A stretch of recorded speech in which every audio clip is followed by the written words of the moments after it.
Do you have any kind of core words of wisdom when it comes to their marketing stuff? Yeah, you need a concerted point of view and you need a conviction that someone is wrong somewhere, Hmm. And that doesn't necessarily need to be political, it doesn't need to be combative, but it needs to be a point of view. Otherwise, why do you exist? Hey, everybody, welcome back to the Catholic Founders Podcast, where we discover how to run your business like a saint. Today, I'm excited to share a conversation I had with Marcellino D'Ambrosio. I may be pronouncing his last name slightly incorrectly, but I apologize for that, mate. Many of you may recognize his name because he's got a killer LinkedIn presence and also runs a really awesome Substack. He and his brother run a company called Sherwood Fellows, and they work with the broader Catholic business ecosystem to create incredible brands and run marketing campaigns. And when it comes to marketing, not everybody is equal for sure. I would say these guys have real taste, and it's very obvious in the work that they do. So they've got something special to them. Some of their clients include Catholic Answers, Cent Ventures. They did the work for the Seed program at the Catholic University of America, Catholic.store, and Tiny Saints, just to name a few. And they're also producing a movie called Saint Maximilian, about Saint Maximilian Kolbe, called Triumph of the Heart. That'll be coming out later this year, I believe, in August. And in general, they're just really, really good at what they do, and also very Catholic. So I wanted to ask Marcellino to come on to give his takes on how to market well as Catholic business owners, to market in a way that is not misleading, but also not bland and boring. So he's got a lot of really great tips in there today. And then on top of this, we also discussed how to deal with some of the low points in entrepreneurship, some of the difficulties that we face, and how to keep. We also talk about how to keep a company smaller, or why you should keep a company smaller to ensure that you are treating your employees as they ought to be. So there's a lot of things in today's conversation. I'm sure you will enjoy it. One really big thing that he also offered to us is that he has a special document that he has put together with certain types of guidelines on how to market it properly. So he's got a really well built out document that you can get access to. It's linked in the description of the show. And if you'd like to hear more about what that specifics of that are, stick around to the end because he explains it in a little bit more detail. But in trading your email with him, you'll get access to that document. So check it out. It's definitely very valuable. And then we do have one more announcement before the show starts.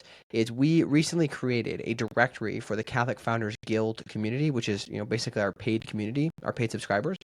And if you'd like to join and get access to this, you can upgrade to paid today. It's any paid tier will get you access to the Catholic Founders Guild currently. Now, if you're wondering, why you should sign up, here's my pitch, okay? Just really, really short. Is do you want a group of people who cares deeply about running their business as a Catholic should? Not just running their business and not just being Catholic, but running their business as a Catholic should. How do we integrate our faith into our business? And a group of people who's also just very ambitious, right? This is the group for you. If you want people who are caring about these two things, consider joining. We have a group chat, and now we have a directory for you to be able to meet everyone that you need in there. There's a lot of valuable people who can provide information to you. If you just reach out to them through the directory, they'll give you a bit of their time to share, their tips and tricks. And we also we host discussions on different topics throughout the year. And most recently, we talked about how much of a lifestyle should we aim to live or have if we have great financial success. So should I pursue, getting a sports car, getting a bigger house? Like, what's okay there? So we have a lot of different interesting things we go through. I hope to see you on the other side. And do sign up quickly because pretty soon I'm going to have to cap the participants so we can keep it small and high trust. But we do hope to see you in there if you're running a small business. All right, into the show.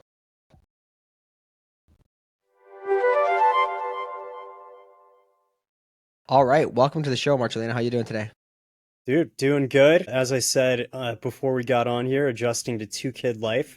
So I'm running on like 4 hours of sleep and a lot of caffeine, but Yeah. grateful to be alive. Yeah, I'm just grateful to have you here because in your element that you'll be, more vulnerable and willing to share all the real advice, no holding back, man. Yeah, Awesome. exactly. Well, there's some people who may not know you. You've developed a bit of a reputation on LinkedIn especially, but for anybody who doesn't know you, just give a quick intro to who you are and what you're working on. Yeah, so I run a creative firm called Sherwood Fellows. We've been in business for over a decade now. We've been working within the Catholic ecosystem, which is kind of a weird, interesting world, but starting to bridge out of that into broader, more kind of conservative or values aligned business owners. So we've moved from serving, largely institutional nonprofits within the church to serving, the broader kind of Catholic owned business ecosystem. Yeah. And then you guys do kind of everything with marketing, like all creative, website, all that stuff. Yeah, we're we're kind of the shot callers. Like you could see us as your fractional chief marketing officer with the team to come with it to accomplish most of the things that you would need at a relatively early stage in a company's development. So what we really do is we help build the marketing operation, set the strategy, build the brand, build the websites, build kind of like the team, the structure around which you're gonna market as a company, and then we'll help you to kind of take that and run with it because ultimately nobody wants to be on forever retainers, and we actually kind of we don't want to be on forever retainers either. So that's yeah. Yeah. Yeah, that makes a lot of sense. I think from what I've seen, I'm no expert when it comes to marketing. I have like the basic senses, but I've always noticed it seems like to really succeed at leading marketing efforts, you have to have taste, if you will, Oh and it yeah. seems like you guys have that. So that's at least my perception. So I guess from your perspective, like, what do you think it takes to succeed at marketing? Yeah, well, taste is definitely one thing. I think, especially in the long term, that's important. But we'll come back to that. I think the thing that it takes really is first principle thinking. I think marketing is the risk side of your business. It's like this is the place where you are innovating, where you're making money. Because marketing is really it's the four P's. It's price, it's placement, it's product, it's man, I'm blanking on the fourth one. It's the insomnia, dude. I'm just like dying It's all right, man. here. We'll just figure out. We'll just put it in the show notes. Four P's of marketing. I'm looking it up. Just get me some more coffee, man. Yeah, all right. Product, price, place, and promotion. So like most people think of marketing and they think it's promotion, it's advertising, it's digital marketing. But it's really the like innovation, ideation, how do we match what the market wants with what we can offer? How do we like find the value exchange there that works? And so to me, I think that what it really takes to be good in marketing is first principle thinking. It's like being able to critique and interrogate data and look for insight and maybe not just data, but your own personal experience and to be able to bring that to bear in, with a trained gut. I think that's really the main thing that you want to succeed in marketing. Yeah. Does that make sense? Yeah, it makes a lot of sense. I've always wondered about this because it's so difficult to do the marketing, in my opinion, because you're used to looking at the baseline and thinking like, how can I improve that versus maybe completely throwing out the entire picture and restarting.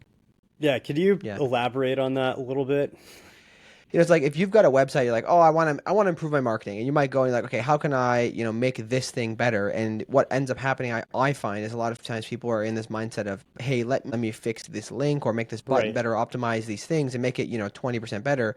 But they're not going on the sales side like it's usually, like, hey, how can I increase my sales by 2x? But instead, what if you challenge yourself to increase the quality by 10x, right? Right. And that requires oftentimes throwing out the infrastructure or starting from scratch, like you said, first principles. That's exactly right. Yeah, I think we very easily get trapped in within the framework of what has been built and optimizing within that. And I think that's a very dangerous place to be, especially in 2025. Like, Hmm. you got to be really willing to change with the advent of AI and just even without that, the pace of technological disruption and of cultural disruption to any business is just enormous.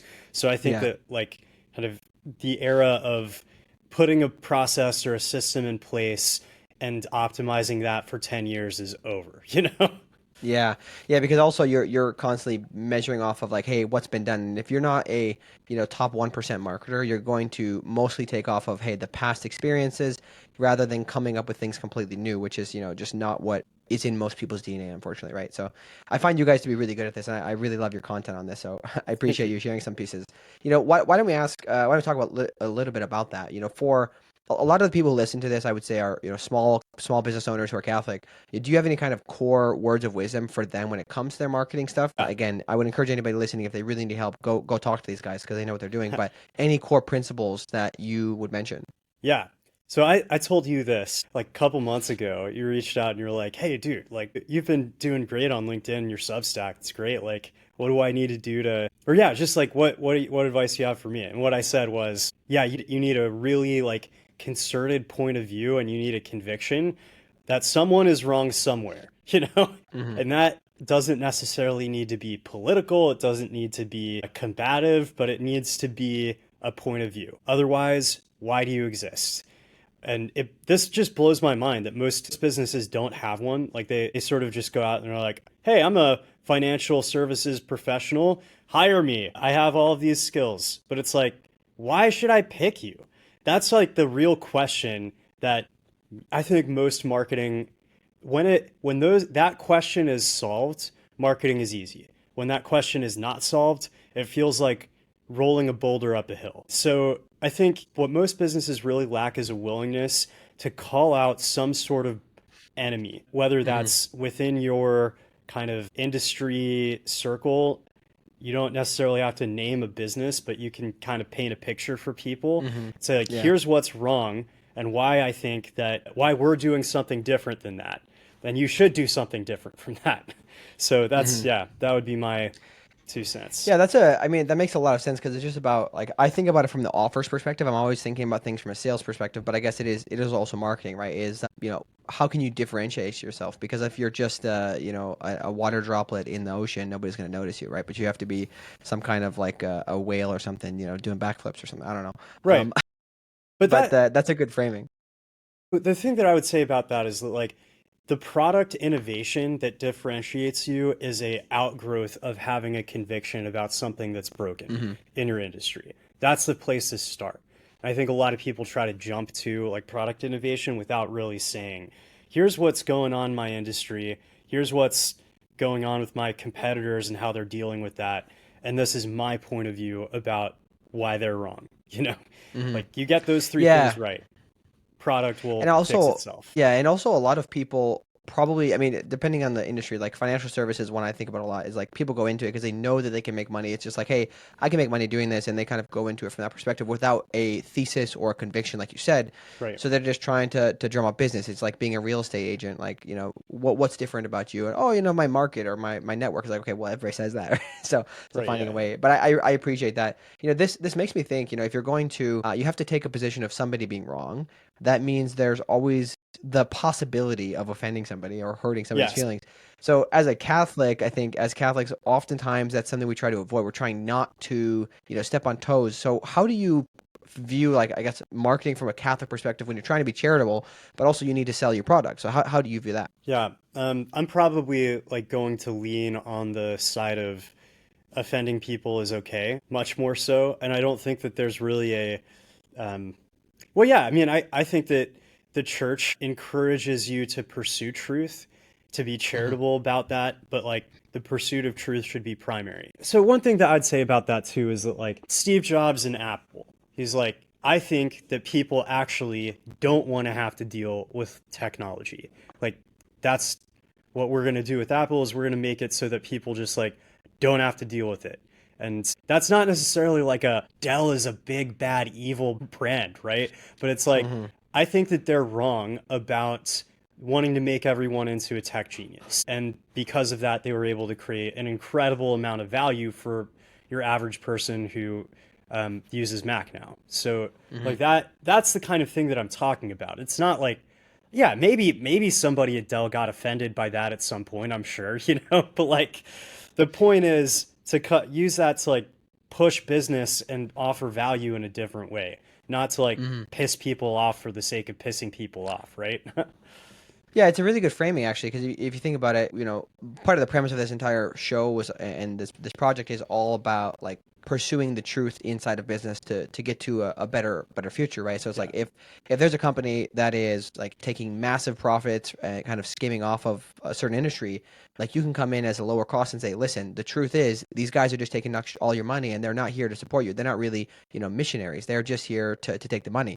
Yeah. As this kind of works with some of the stuff I do within climate, right? A lot of people have left the climate tech world now because it's just not as interesting, but there's a lot of missionaries still there. Yeah. So you could just pursue it that way and say, hey, this is the truth. Like I can do it for cheaper, or I can do it for better. I'm treating my employees better, or I'm treating my suppliers better. Like all of these different things that can come into play, which goes at the heart of treating man respectfully with dignity, and doing business in a good and truthful way. If you can find that angle, then you can market it that way. Because as Catholic business owners, we should be, operating in that way, right? So make sure Yeah. you spin it properly. Yeah, and I would say better is a bad word. Like I would Hmm. never encourage anyone to use better as a way to differentiate yourselves. It has to be like more like we are the only blank that does blank for blank. And I mean, this is slightly different from what you're saying. I think that operating with your values, like your values can be a differentiator, absolutely, but not in the way that I'm talking about in terms of like kind of making a dent in a strategy, Hmm. articulating a business strategy or a position. Yeah, no, that's really helpful. I appreciate that. I'm getting free marketing advice. This is the whole reason I had you on. I was just giving you marketing tips for my business. So there's one thing I don't know if you have read about this, but I'm kind of curious to get your thoughts on this idea of I don't know if the word would be sensationalism or just like clickbaiting people, but it's constantly in our faces right now with social media and Mm, short form content. But there was an encyclical called by in 1963 by Pope Paul VI wrote called Mirifica, I believe is how you mm-hmm. pronounce it. And it was a decree on the media of Yes. social communications. And there was something he states in there for people unfamiliar that the proper exercise of this right to information demands that the content of the communication always be true and within the limits set by justice and charity complete. Yes. So, usually interpreted to mean basically be truthful and not manipulative with your marketing and avoid exaggeration or deception. So, do you have any perspective on how you kind of use that as a guideline as a marketer? Absolutely. Yeah. I mean, I think that it's a huge, huge problem in the marketing world. And I think that it comes from dividing marketing from the rest of the business, like and making marketing's goal just strictly advertising and ROI. I think that's where the manipulation vibes come from. Because if the marketing is like, uh, your main metric is just clicks and it's clicks in a funnel and you're not overseeing sales, you're not talking with product, this is your one thing. Everything that you do is about driving clicks, and that is going to reduce marketing to the like least common denominator. So like your marketing people are just going to have to do whatever it takes to get Mm, the clicks that they need to get to keep their jobs. yeah. Whether that actually drives the success of the business or hurts it in the long term doesn't matter. So I think that that's a big issue with like a lot of CEOs, CMOs, and CFOs, like the C-suite. They see marketing as spreadsheets. And you just like kind of put the marketing in this one tiny little box of, yeah, just driving clicks and return. So ROAS is a term that gets thrown around a lot, like return on advertising spend. If that's what marketing is, you are going to end up being disingenuous about your product. I think when you think about marketing in an integrated way with the business, when you're looking at it as driving price, driving products, like those four P's that I articulated earlier, you're looking at placement, you're thinking much more strategically, and marketing therefore becomes an outflow of your honest point of view as we've been discussing. So an example of this would be like, I think IKEA is a great example of this. It's like very clear what it is that they do and what they're providing for people. It's a unique strategy, it's a unique position, and therefore the marketing is just telling you what that is. And it might be clever sometimes, but a lot of times it's just like advertising the product, and the product, it kind of sells itself. But Hmm. when you don't have that, and you're just selling some generic piece of crap, and the only thing that you can do as a marketer is just like, use your words and pictures to like get people to buy it, then that's going to be a problem. Like you are going to end up being disingenuous in some way because you have to overpromise and you have to like pull on people's emotions to get it done. Hmm. And I would say this too, like everybody makes decisions based on emotion. That's like very clearly shown in the data. So what I'm not saying is like marketing should just be, hey, here's my product and you should buy it because it's a good product. That's not what I'm saying. What I am saying is that authenticity in a strategy that's actually really good as a business strategy will lead to authentic marketing naturally because you're not having to force it. You know what I mean? Hmm. Like, So in essence, you could say like the marketing team needs to be integrated to the entire company because yes, if you're just like if you're a marketing team that's separated, you've got this big corporation that they're trying to hit their metrics so they don't get fired. yes, They may not have the incentive, like maybe they do, but most times they don't, to go and work with the rest of the company to actually improve the product and make it so much different and differentiated that they can tell the truth, and they're yes, forced to move on to these kind of you know ne nefarious ways of presenting it. So yes, maybe the lesson you could pull out of that is if you're running a company, if you're a CEO,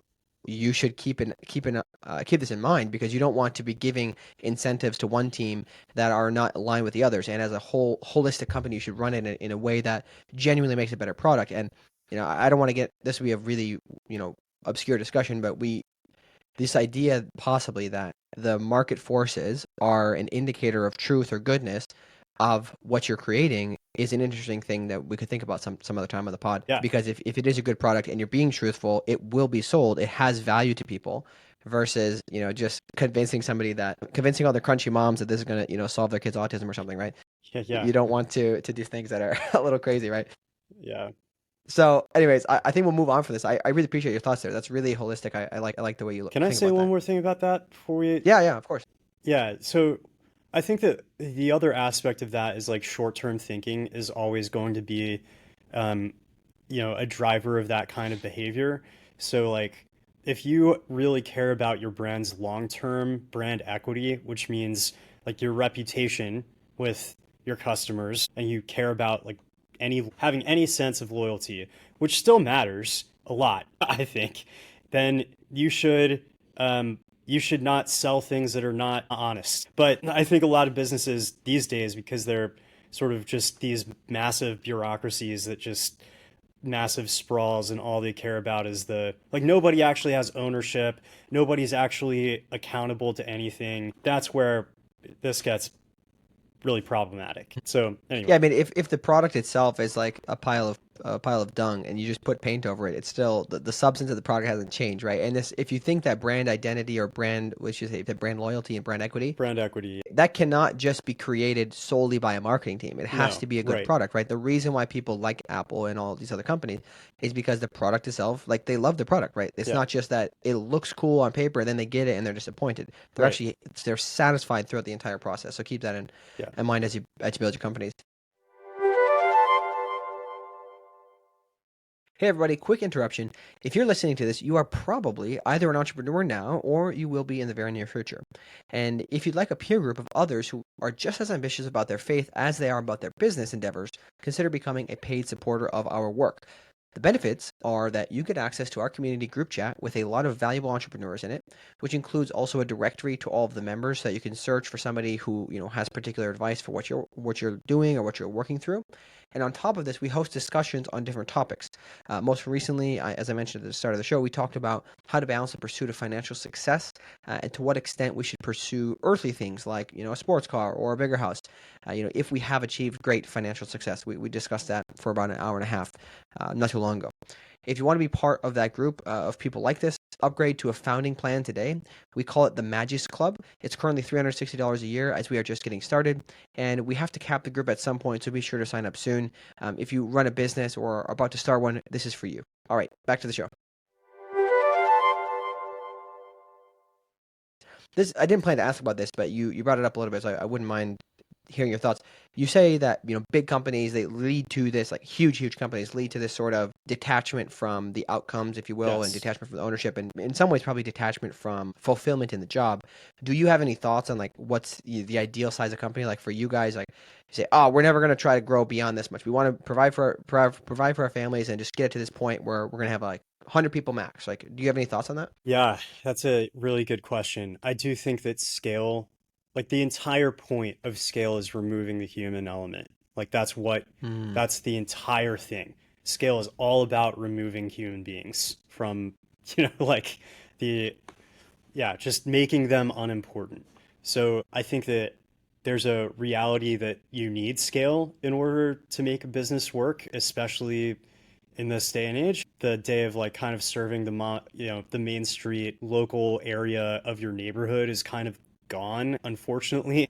So you have to have some level of really solid operation and process and procedure and all of that.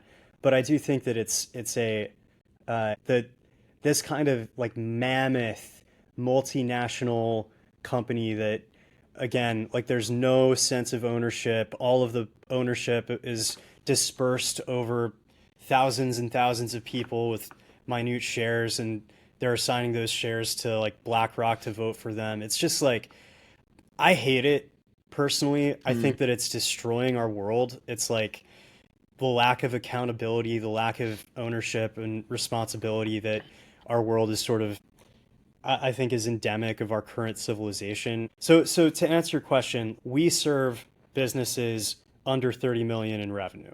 That's what we do because we want to be able to be there and help people who are getting new things off the ground so that they can replace these like BS, mammoth, bureaucratic monoliths that just seem to be doing everything in their power to make life worse for everyone else. I don't know. Yeah. Well, it's an interesting point because I never heard anybody articulate it that way. Obviously, I would expect you to articulate things well.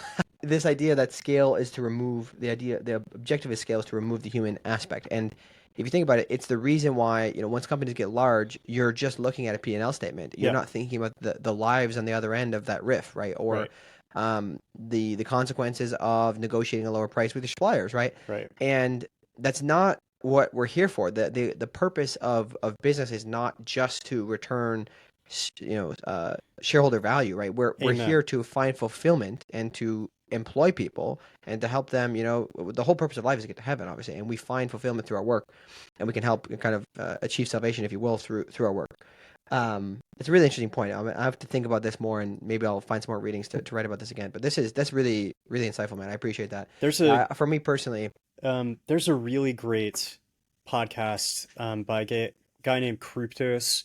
He's a like reformed philosopher who goes over this idea and concept of technique uh, that another philosopher named Jack Ellul um, articulated. So, like what I just said comes from, you know, that philosopher and Kryptos's sort of overview of it. So, if you want to dig more into that, I'll get you the link and you can put that in the show notes. yeah, I would definitely love that. Send it over when we're done here. That'd be great. Yeah, I think for me personally, again, I don't want to. I don't like this idea of limiting the possibility of the scale that we can achieve as entrepreneurs, because I believe that's oftentimes putting boundaries on what God can do through us, Yeah. and that's also something we don't want to fall into. But I personally don't like the idea of building my business ever into a something that's that big that just that I can't know personally all of the employees and remember them and remember their situations.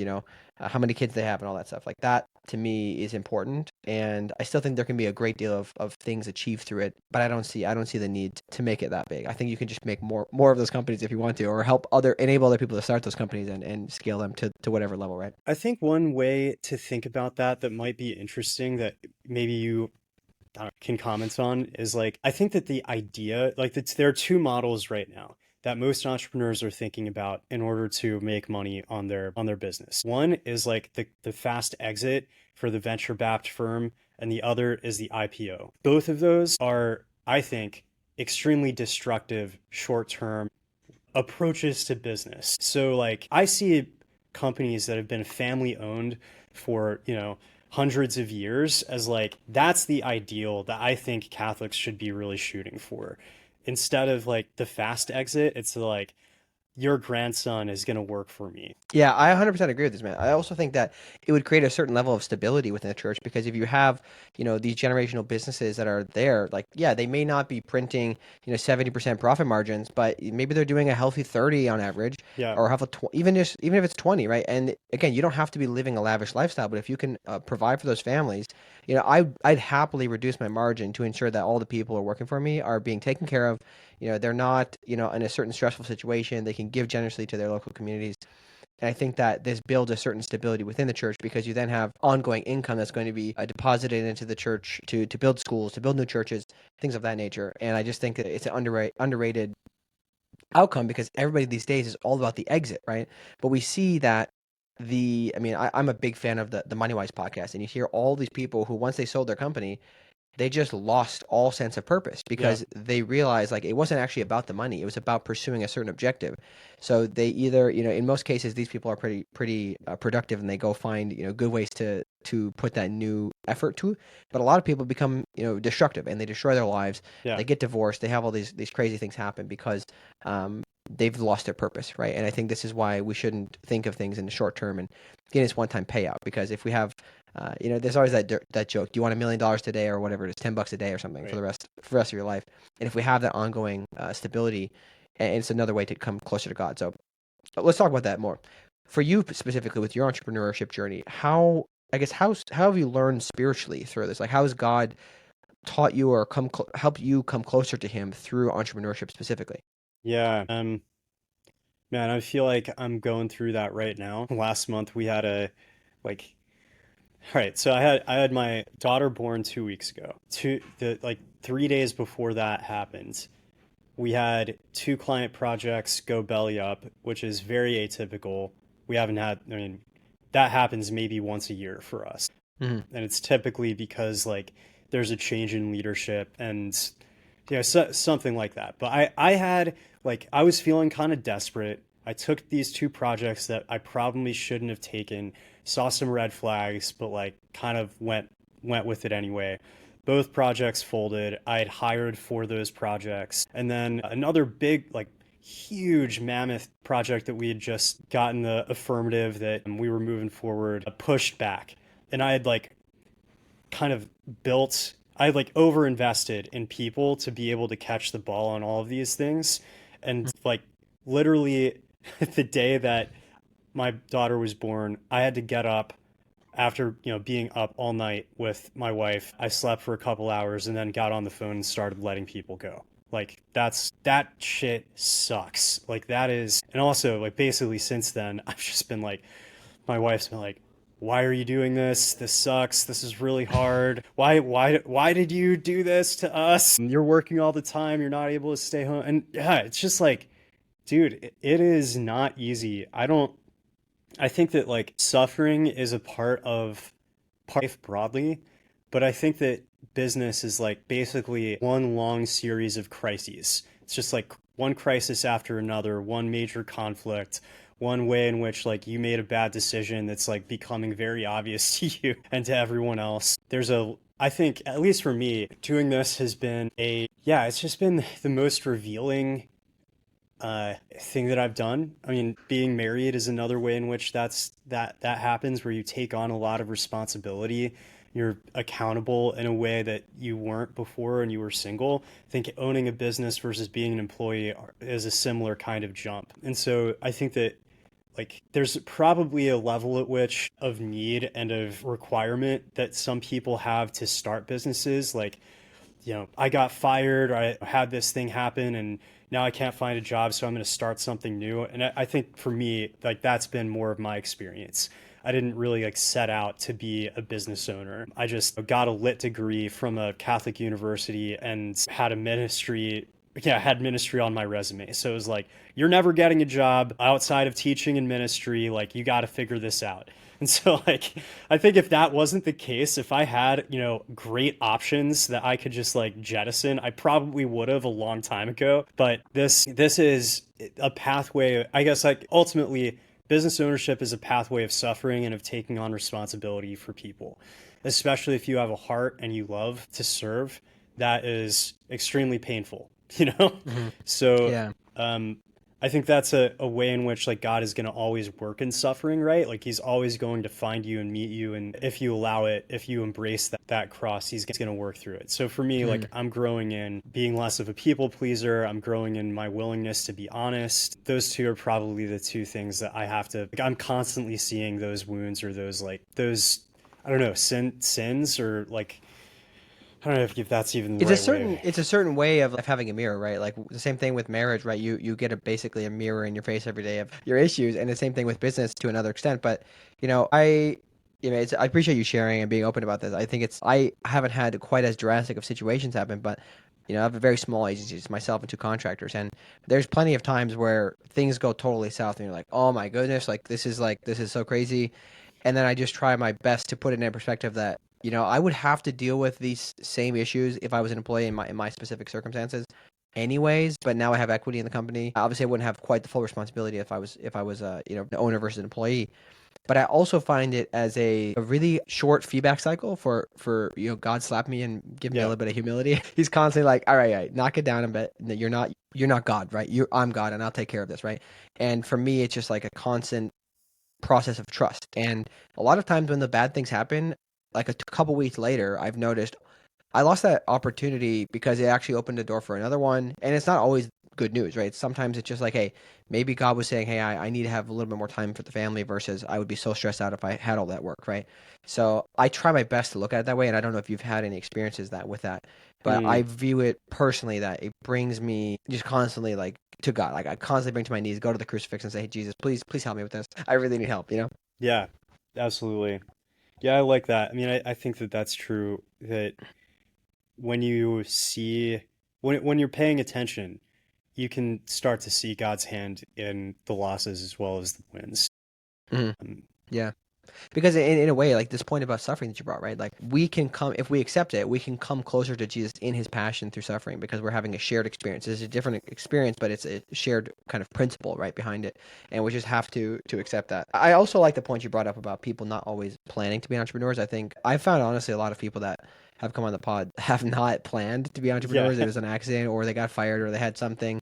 In some cases, they just felt like this push. I wanted to be an entrepreneur forever, yeah, but it took me having the really like rough situation with work to realize, okay, like this is a sign I need to go. yeah, God literally slapped me in the face. Said, just trust me, right, and go yeah. for it, right? Many such And cases. I think yeah, that's like, exactly. yeah, Yeah, 100%, man. One thing I'm curious is working with you guys. You work mostly in the Catholic sphere broadly. So, are there any particular struggles that you have encountered working with Catholic businesses? And if there was one thing you could do to snap your fingers and help solve some of those things, what would that actually look like?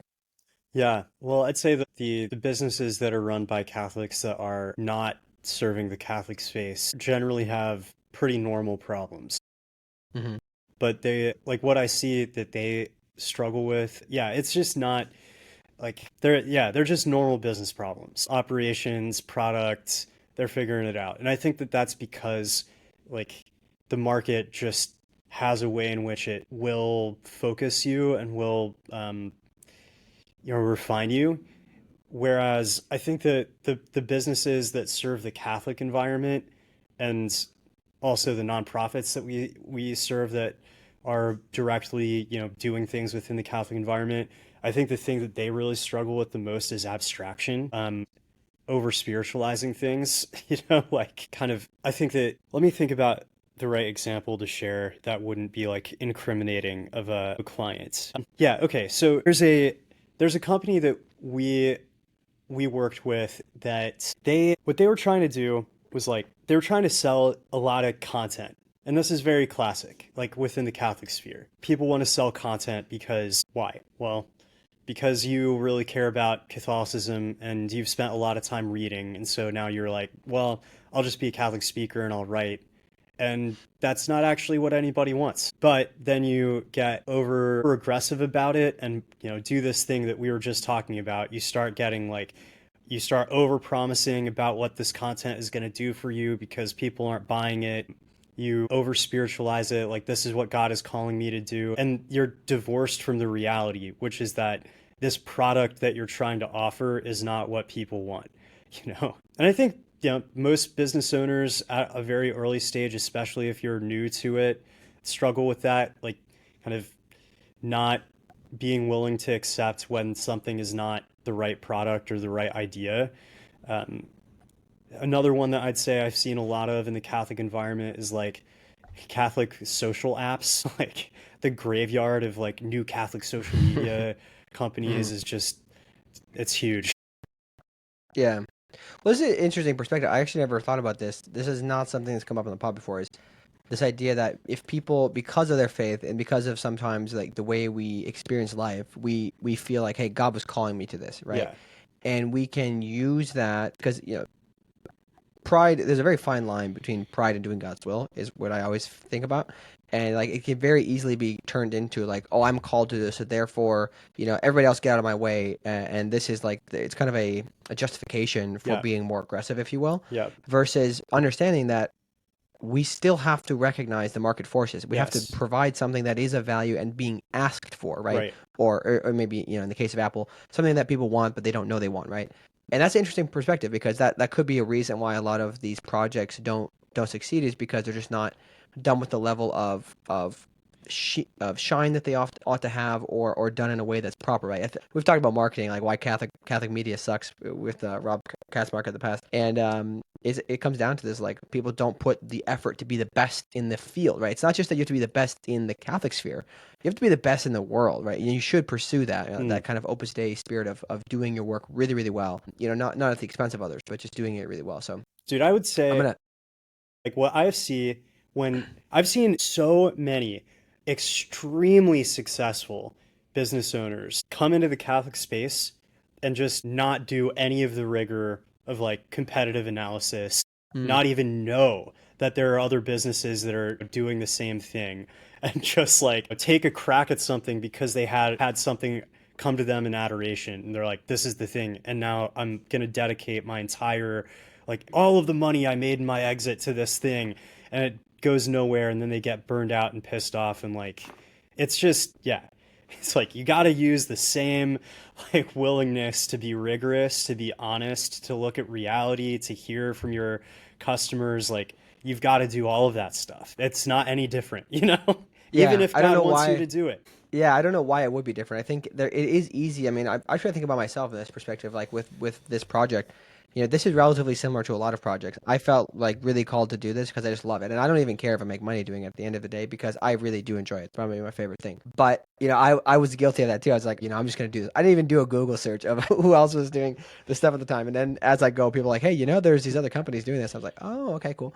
So I get it, man. I definitely have fallen into that myself, but it's an interesting thing to reflect on for us, because there is a difference between being called to do something and just assuming that because you're called is going to work out without your effort. You have Yeah. to still put in the effort and use your brain, use your skills that God gave you. So we're running out of time here. I want to ask, probably the most important thing I'd like to ask is, I guess, on family side of things. How do you try to approach maintaining family with your faith life, and still doing work?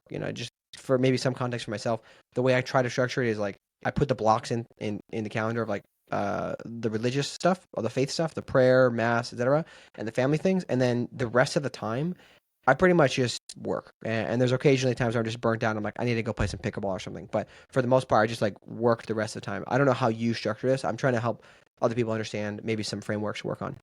This is probably one that I'm not gonna answer very well. I'm not. Yeah, my wife would be like pissed off if I, got on the podcast and like started talking about how good I am at this. But like, just a rough overview is like, I always, well, like for me, I'm ADHD, and working out is like absolutely a necessity. If I don't do that, I'm not going to be able to function effectively, and I'm going to drop major balls. I also need to sleep enough. And so like those things, I'm at least like above average in discipline on those, because it just hurts too bad when I don't. And then the rest of it is just like kind of by the need of the family. Like, Mhm. I have to drop my son off at school. I have to be ready to help like cook and do dishes. So it's like my time to work is basically 10 a.m.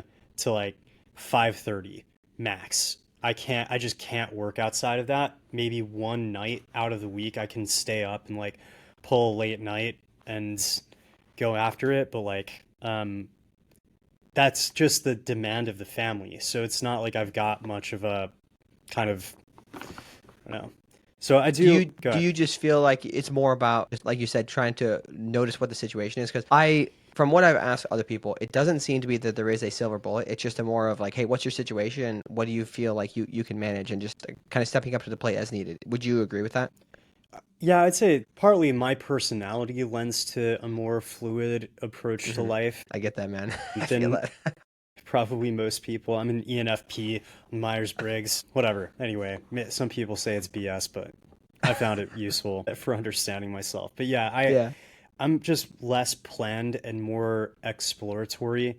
So what you said about like I just went and started doing it, that's very much how I would naturally go about Mm, projects. yeah. I've learned to kind of work on that as I've gotten older. So yeah, I think that like there are seasons where I'm going to be working a lot harder and seasons where I'm going to be working less. And that Yeah. just, I try to pray more when I'm working less and do more spiritual exercises and all of that. So anyway, sorry Yeah. it's not a great answer, but No, I think it's a real answer though. That's what we're looking for. I think it's very easy for me. I struggle with this so much because I've consumed so much content, from like the secular business world about how you should do these things and optimizing your task and your calendar and all this yada yada yada. And then I just feel like crap because I'm like, man, I can't do that. Like yeah, I put all the stuff in my calendar, and then I just blow past it on my yeah, schedule. I just need a break. I'm gonna go for a walk, and it's like, oh shoot, like now I'm behind on stuff. And I think the best way I've stressed myself out less by just realizing, hey, with my ADHD, I have to just be a little bit more like, okay, when I feel motivated to do something, I'm just going to really do it because I know I will get 10x more work done in that short time if I just let myself go rather than sticking to some arbitrary schedule that I came up with a year yeah. ago, right? And that's what I try my best to do. I know not everybody's like that, but if you hold yourself to all these external measurements, you're probably going to be stressed out, is my opinion. Yeah. Well, if you find that silver bullet, please let me know. I will text you immediately, man. And we'll be millionaires because of it. Yeah. But last couple of things here. Do you have any particular scriptural verses or like reading materials that you have found really helpful to kind of guide you as a Catholic entrepreneur? Hmm. Okay, there's a book that I read in 2020 that I think every young man who is entering into kind of agedness, and a lot of times like dealing with the reality of life. So it's called Becoming a King. It's by man, again, just my I'll look it recall up. right now I'll is throw it in. rough. I'll throw it in the show notes. But becoming a king, you said? Yeah, it's called Becoming a King, and it's not about owning a business directly, but it is about the masculine journey in as it relates to taking on responsibility and what that looks like, what you need to do in order to become someone that can be entrusted with power and responsibility. There's a lot to that whole book. I'm not going to go into it too deeply. I think that especially, well, obviously for men, that's a great book to read if you are in your kind of middle years. So I'd say that Yeah, one I appreciate that. huge impact on me. I also yeah, I think like reading biographies of great entrepreneurs is also an awesome thing to do. Good one. There's a lot of books about Disney and his experience. There's just so much that you can learn from like seeing the story of how these not only how did their businesses turn out, but like what were their big mistakes that they kept making? How did their families turn out? Which I think is Yeah, way more important question to be asking yeah, for us. yeah.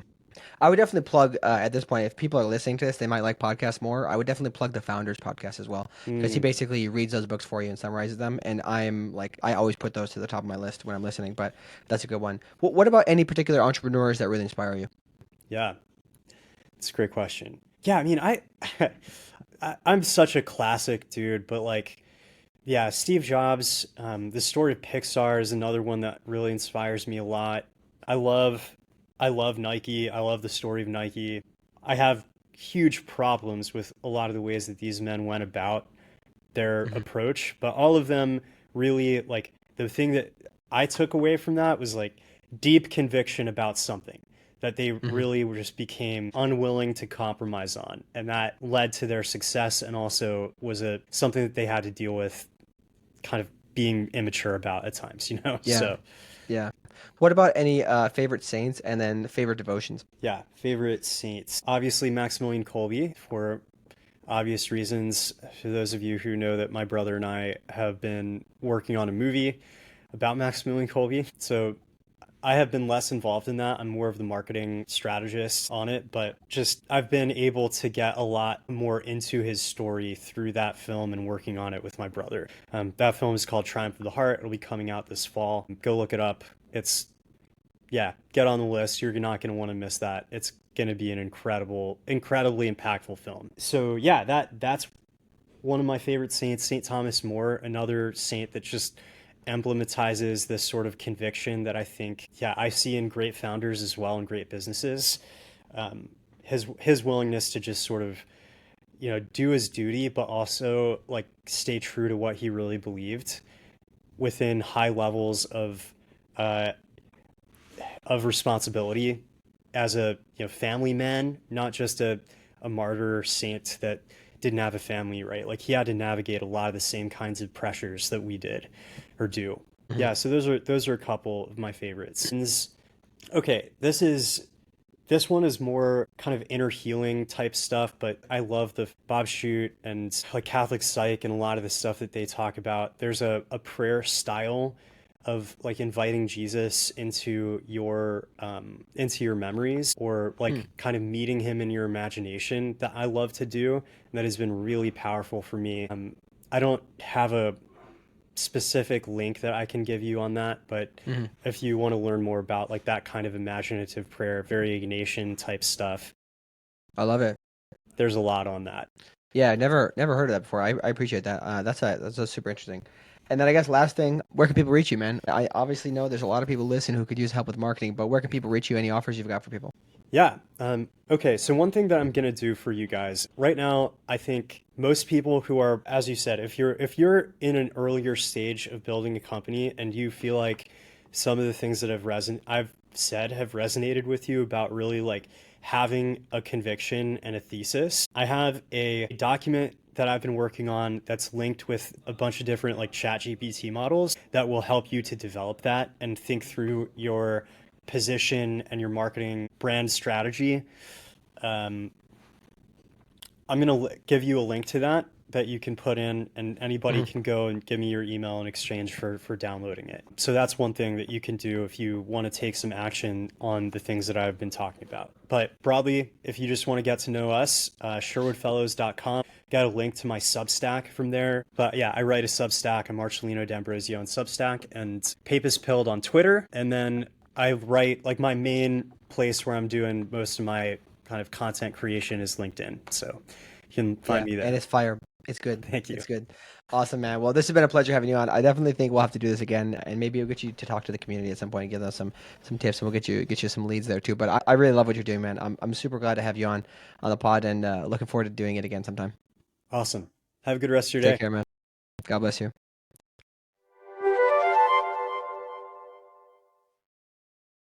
Hey everybody, thanks so much for tuning in to today's episode. If you enjoyed this, leave us a 5-star review on your favorite podcast player. And if you're not already, do follow us on YouTube to help us get to 1,000 subscribers. Be sure to subscribe because we're trying to get to 1,000 so that we can become monetized. And if you're not already, check out The Saintly CEO is our free weekly newsletter that comes out every Monday. And that in it, in under 1,000 words, we will help you run your business like a saint. It's very tactically oriented, and it will also help you discover other Catholic entrepreneurs with a curated list of people that we put in there every single week. And finally, if you are looking for a peer group of other Catholic entrepreneurs, consider joining our Catholic Founders Peer Group. Again, we encourage people to go for the Magis Club membership, which is $360 a year. We currently are allowing other people who are just paid members at the $10 a month or $100 a year category to join this the Catholic Founders Guild or the peer group. Eventually, we'll have to cut that off and then get everybody up to the real levels. But we're getting started right now.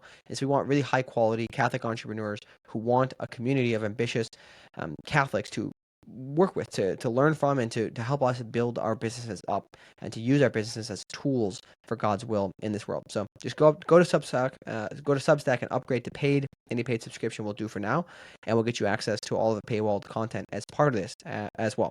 Thank you so much for tuning in. God bless you, and see you next time.